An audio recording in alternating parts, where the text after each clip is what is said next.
Halo Sobat Bidik, saat ini dunia pendidikan di Indonesia sedang tidak baik-baik saja. Lantaran kebutuhan masyarakat untuk mendapatkan pendidikan tinggi di Indonesia justru malah dibilang sebagai kebutuhan tersier. Baru-baru ini banyak sekali aksi demo yang dilakukan oleh sebagian besar mahasiswa dari berbagai kalangan kampus negeri di Indonesia.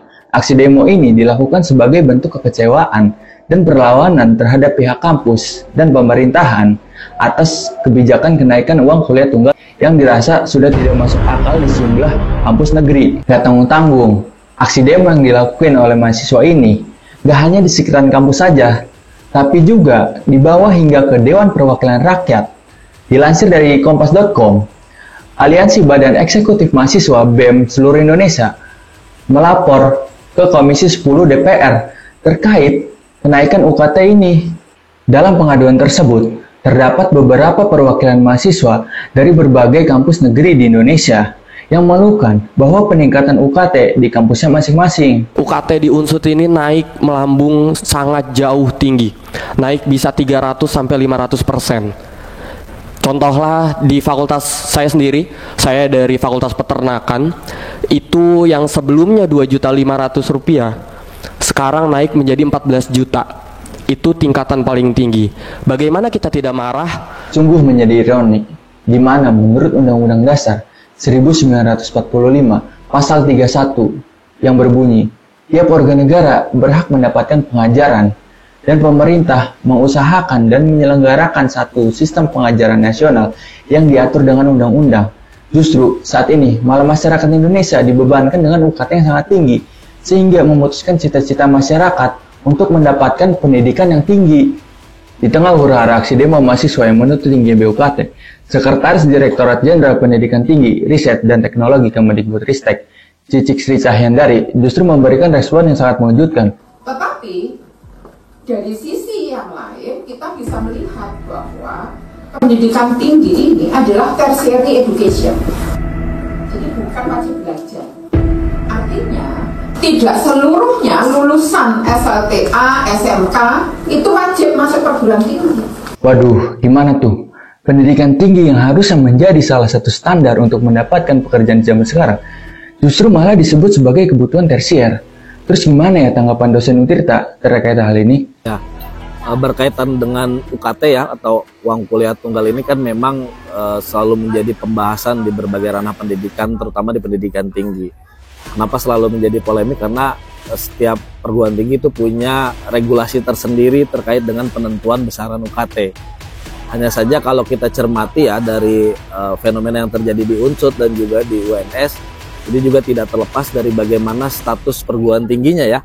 Karena dalam pengelolaan UKT ini juga tidak terlepas dari bagaimana status tadi. Misalnya contoh UNS dengan statusnya yang saat ini mungkin sudah perguruan tinggi berbadan hukum ya, tentu regulasinya PTNBH ini kan lebih punya otonomi ya dalam pengelolaan berbagai hal, mulai dari pengelolaan keuangan, pengelolaan sumber daya manusia, tenaga pendidik dan lain sebagainya, sehingga berpotensi regulasi dalam perumusan biaya UKT bisa jauh lebih besar karena supporting untuk anggaran memang dikelola secara penuh oleh UNS sebagai PTNBH. Mungkin akan berbeda dengan Unsut gitu ya, dalam konteks ini statusnya masih BLU yang juga masih dalam controlling secara penuh, masih ada controlling dari pemerintah pusat, dalam hal ini Kementerian Pendidikan dan Kebudayaan, sehingga dalam perumusan UKT juga memang ada banyak pertimbangan lah kalau kemudian dinaikkan. Sebetulnya juga yang perlu dicermati adalah penentuan regulasi besaran UKT itu harus tidak terlepas dari bagaimana BKT-nya. Banyak orang tidak banyak mengetahui apa itu BKT misalnya. BKT itu kan biaya kuliah tunggal yang dihitung dari bagaimana kebutuhan di masing-masing kepala keluarga ya, yang mempunyai penghasilan. Jadi ketika mau merumuskan UKT harus dilihat dulu besaran biaya kebutuhan tunggal si keluarga tersebut berapa. Kita gambarkan misalnya satu kepala keluarga ini misalnya ya, dari satu keluarga dia punya penghasilan 5 juta, kemudian dia punya anak 2. Nah artinya kan ada kebutuhan pokok dulu dari 5 juta per bulan ini untuk memenuhi kebutuhan unsur pokok primernya ya di dalam keluarga. Baru nanti sisa dari kebutuhan pokok ini yang kemudian dimasukkan sebagai unsur dasar pertimbangan penentuan golongan UKT-nya. Nah kadang-kadang banyak juga ini, saya tidak kemudian menjustifikasi kampus mana ya, tapi ada juga beberapa kampus yang tidak melihat itu, karena yang dilampirkan kan biasanya oleh mahasiswanya slip gaji, kira-kira begitu ya. Nah itu yang terjadi, sehingga penentuan BKT dan UKT seringkali terjadi kesenjangan, perbedaan dan lain sebagainya. Akhirnya yang menjadi korban ya masyarakat gitu dalam hal ini ya, ketika misalnya UKT dibesarkan gitu. Kemudian juga soal masih berkaitan dengan UKT, pada prinsipnya kalaupun mau menaikkan, ini juga harus berrelevansi ya, sesuai dengan apa yang didapat oleh mahasiswa nantinya. Mulai dari pelayanan prima di tenaga kependidikannya, sarana prasarananya, bagaimana juga profesionalisme dosennya sebagai tenaga pendidik, itu juga harus ditunjang. Jadi jangan sampai kewajiban dibayarkan besar, hak tidak sesuai. Ya kan kita juga harus menggunakan asas itu, hak dan kewajibannya harus sesuai. Itu kira-kira ya untuk kemudian penentuan UKT. Nah ini merespon statement yang muncul dari Kementerian Pendidikan soal bagaimana kemudian menanggapi bahwasannya pendidikan tinggi itu bagian daripada kebutuhan tersier. Ya secara kebijakan memang juga gitu diatur ya dalam undang-undang. Wajib belajar itu kan memang sampai di angka 12 tahun kira-kira gitu, sampai pendidikan sekolah menengah atas atau sederajat lah. Ya prinsipnya memang sudah betul statement itu, tapi juga kan ada etika dan ketidakpantasan lah ketika statement itu disampaikan dalam ruang publik ya. Kita juga kan harus menjaga bagaimana hegemoni masyarakat yang saat ini bagi saya sedang mulai sadar akan pendidikan itu penting. Ini kan dengan kondisi statement itu bisa jadi di luar ekspektasi gitu ya. Maksudnya yang tadinya ingin mendapatkan pendidikan tinggi karena dia anggap pendidikan di masyarakat itu menjadi sesuatu yang pokok harusnya. Ya primer lah gitu ya. Walaupun hanya dicantumkan 12 tahun. Tapi kan untuk merubah tatanan kehidupan dan strata sosial masyarakat, terutama di keluarga misalnya, kan saat ini sudah harus di level pendidikan tinggi gitu. Ya bagaimana saat ini kondisinya lulusan-lulusan pendidikan tinggi pun kadangkala belum tentu langsung terserap pada dunia pekerjaan. Ya, apalagi yang hanya 12 tahun sekolah gitu kan kira-kira. Pasti ruang lingkup persaingannya lebih begitu ketat. Nah, kenapa kemudian tidak elok disampaikan di publik? Karena tadi ini khawatir menjadi kesenjangan tersendiri bagi masyarakat yang punya ekspektasi tinggi tentang pendidikan tinggi, sehingga menjadi menjadi putus asa dan jadi malah kendor semangatnya gitu. Maka sebetulnya kalaupun mau disampaikan tidak harus secara gamblang dalam masyarakat, harus ada juga motivasi yang tinggi dari pemerintah, terutama kementerian ya, untuk kemudian menjaga keseimbangan kesadaran pendidikan tinggi tadi yang kemudian itu menjadi ekspektasi bagi masyarakat gitu. Saya sih melihat itu ya, karena dalam pendidikan sendiri kan orientasinya beda-beda di setiap keluarga itu. Tapi yang pasti kan kalau kita bicara dari kacamata sosiologi, masyarakat ini kan ingin mempunyai strata sosial yang jelas, ingin merubah kehidupannya kira-kira begitu ya, yang tentu lebih berkecukupan dan lain sebagainya. Sehingga harapannya kan inginnya pemerintah juga hadir gitu dalam hal ini. Tidak hanya pada saat angka 12 tahun belajar, atau wajib belajar 12 tahun saja, tapi pendidikan tinggi pun masyarakat mengenyam itu ya. Jadi saya juga agak mengkoreksi lah. Kalaupun ingin disampaikan tidak terlalu gamblang. Kemudian kalaupun disampaikan gamblang harus ada penjelasan secara secara terperinci agar masyarakat merasa itu sebagai motivasi sebetulnya. Ya kita pahami itu sebagai motivasi, tapi kan masyarakat ini kan cara pandangnya berbeda-beda ya. Perspektifnya menangkap itu bisa jadi yang tadinya sudah semangat akhirnya kendor dan lain sebagainya. Nah ini mungkin yang sering kali terjadi di dalam tata kelola pendidikan di Indonesia ya. Apalagi ini momentumnya juga akan ada masa transisi di dalam pemerintahan di Indonesia sendiri. Nah seringkali dalam masa transisi ini seringkali terjadi yang namanya perubahan kebijakan, terutama dalam ranah pendidikan. Misalnya kita sering mendengar istilah ganti menteri, ganti kurikulum misalnya, ganti kebijakan dan lain sebagainya. Nah soal itu sebetulnya menjadi hal-hal yang lumrah, manakala memang evaluasinya jelas itu dalam artian memang terukur dan lain sebagainya, sehingga pada saat kita bicara harapan pemerintah ke depan tentu harus ada evaluasi dalam penyelenggaraan kebijakan, terutama di wilayah kurikulumnya dulu. Ini kan sudah berjalan nih kurikulum Merdeka Belajar. Nah, bagaimana proses evaluasinya?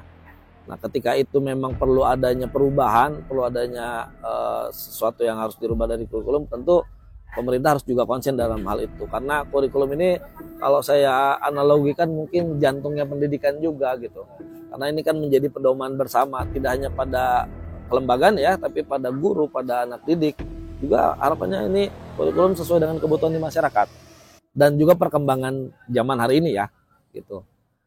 Itu sih yang menjadi catatan untuk ke depan. Pemerintah juga harus memperhatikan kebutuhan masyarakat yang lebih urgent dan lebih prioritas, agar kita kan berharap di 2045 ini menjadi tagline Indonesia Emas ya. Nah, ketika ingin mencapai itu kan berarti harus ada beberapa unsur-unsur yang harus juga diperhatikan dan dievaluasi secara bersama, terutama di wilayah pendidikan. Nah kan ada salah satu tokoh ya, Nelson Mandela pernah bilang ya, salah satu yang bisa merubah tatanan suatu negara itu ya dari sisi pendidikannya gitu. Senjata paling utama lah gitu dari sisi pendidikannya, agar merubah tatanan sosial yang lebih baik gitu ya. Ya harapannya tentu pendidikan lebih hadir pada masyarakat dan juga tidak memberatkan untuk masyarakat mampu mengenyam pendidikan, tidak hanya 12 tahun, tapi pendidikan yang sampai di level perguruan tinggi. Karena ya kita ingin juga punya SDM masyarakat yang punya kompetensi yang bisa bersaing dengan negara ASEAN lainnya ya, atau bahkan di level internasional gitu.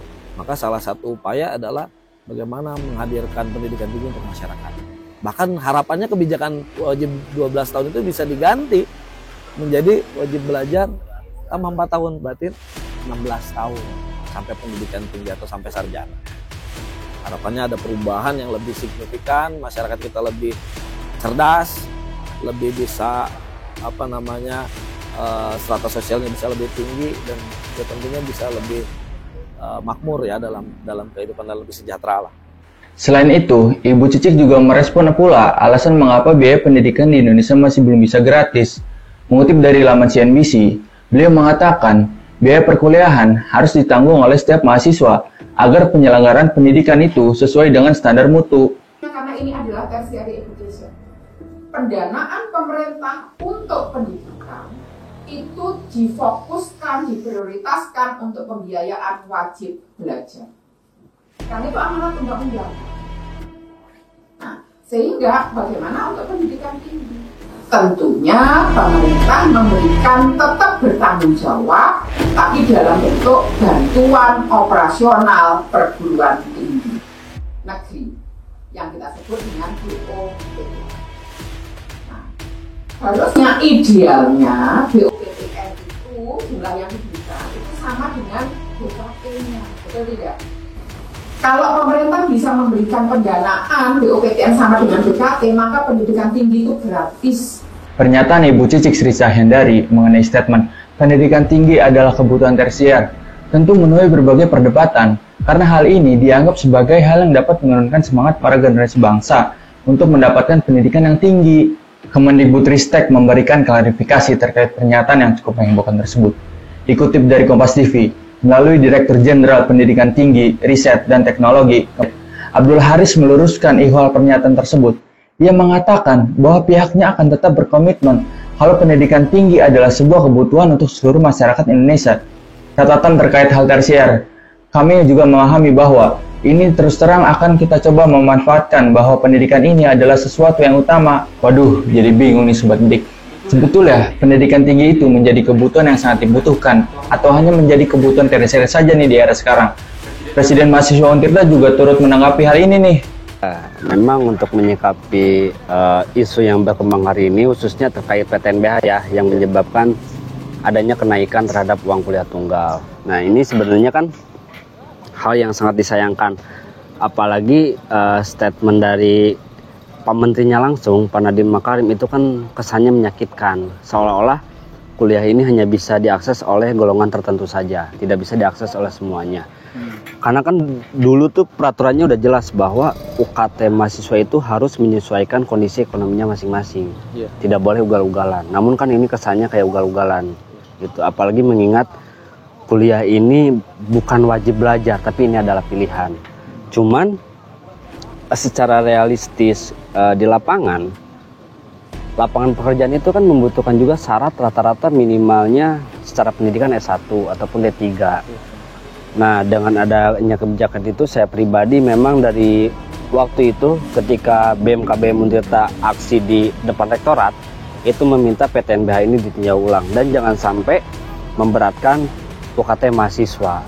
Begitu. Kita mendorong untuk ditinjau ulang dan tidak boleh kesannya ugal-ugalan terkait PTNBH ini.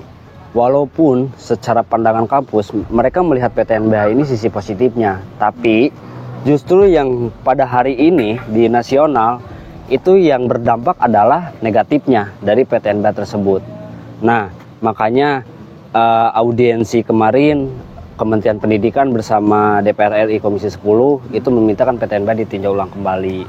Dan Pak Nadiem kan berjanji dia akan mengevaluasi kampus-kampus yang menaikkan UKT-nya secara ugal-ugalan ataupun tidak rasional. Tentu kalau dari saya pribadi, masyarakat itu kan berharap ya terhadap pendidikan itu, apalagi pendidikan adalah akses yang dimana semua masyarakat bisa mendapatkannya. Itu dan ya ini harus ada sebuah komitmen terhadap pendidikan itu, bahwa PTNBH ataupun perguruan tinggi negeri itu bisa diakses oleh seluruh masyarakat, tidak terkotak-kotakan hanya golongan tertentu, seolah-olah yang mohon maaf ya secara ekonominya tidak mumpuni dia tidak bisa kuliah. Itu kan sangat disayangkan, apalagi pendidikan kita itu penting ya. Kita mengacu ke berbagai kualitas SDM kita kan ditentukan juga lewat dunia pendidikannya. Dunia pekerjaan ditentukan juga di dalam dunia pendidikannya, ya kan? Dengan adanya statement itu bagi saya sih ya Kementerian Kemdikbud Pak Nadiem itu sangat menyakitkan dan tidak layak dilontarkan terhadap publik, ya kan? Karena itu tadi harapan seluruh masyarakat, mimpi dia akhirnya terkubur dengan statement itu, seolah kayak ya udahlah nggak bisa kuliah hanya untuk golongan tertentu aja. Itu sangat disayangkan sekali. Nah, ya jadi di momentum kemarin Hari Pendidikan Nasional kita udah turun dengan membawa grand issue menolak skema PTNBH. Itu udah jauh dibahas oleh BMKBM. Namun hari ini memang BMKBM lagi memantau perkembangannya terkait khususnya UKT, karena kan statement dari Pak Menterinya juga bahwa ini berlaku bagi mahasiswa baru, mahasiswa lama tidak terdampak. Nah, kalau dilihat dari Untirta kemarin terkait UKT mahasiswa baru itu ada beberapa yang memang masih dibantu disesuaikan itu. Terus untuk di jalur selanjutnya seperti SNBT ataupun Mandiri ini kita belum tahu itu bagaimana nanti situasi atau kondisi UKT-nya, dan nanti pun pasti kita akan melakukan gebrakan lagi follow up dari aksi Hari Pendidikan Nasional kemarin di Untirta. Terkait SPI ini belum ada bocoran, saya juga belum dapat kabar ini.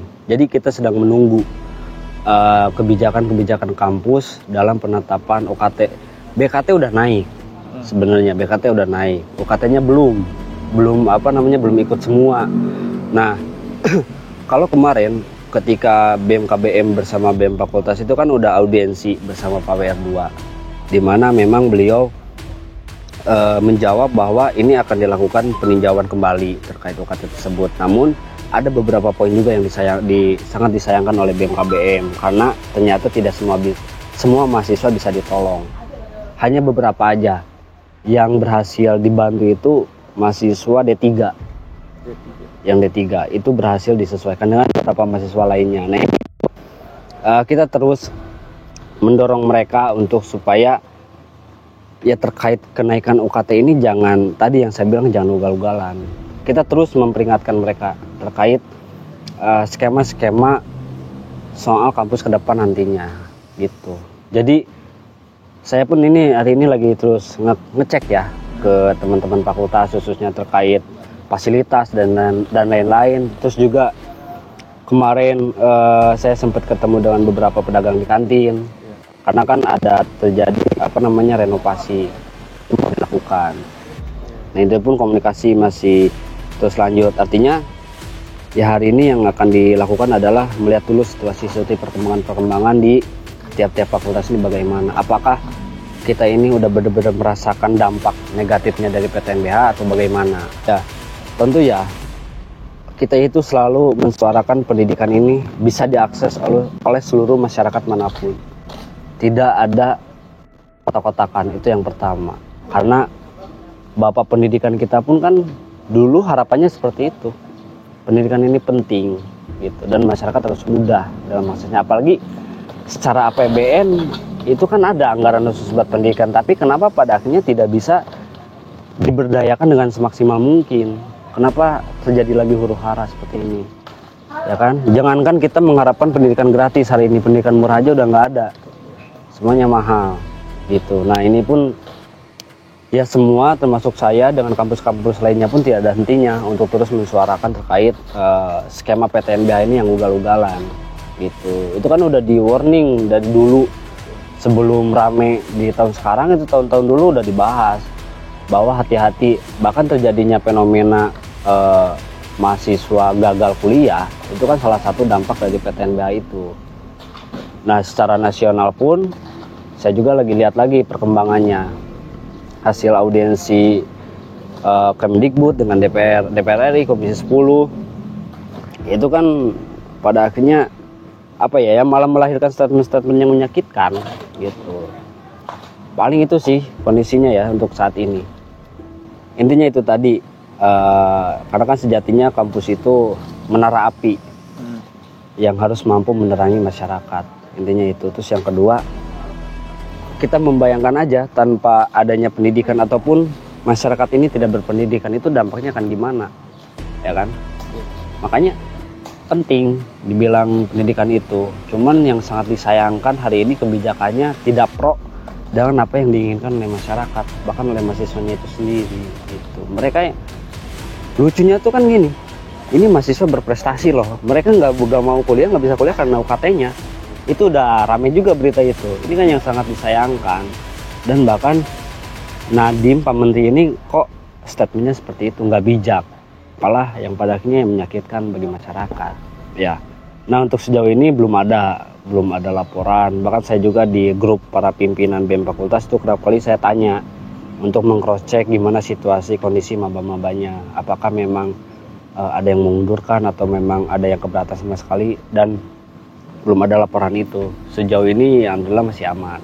Dan waktu audiensi pertama yang saya keluarkan narasi pertama ke PAWR 2, saya minta itu jangan sampai fenomena ini terjadi lagi. Akhirnya mereka mengiyakan ya secara audiensi. Dari PNBP kemarin narasinya begitu, udah ada beberapa yang disesuaikan. Itu sih kalau terkait di Untirta ya. Sebenarnya masih ancang-ancang Untirta itu, masih setengah-setengah. Mungkin bisa aja sih puncaknya 2 tahun yang akan datang, 3 tahun yang akan datang.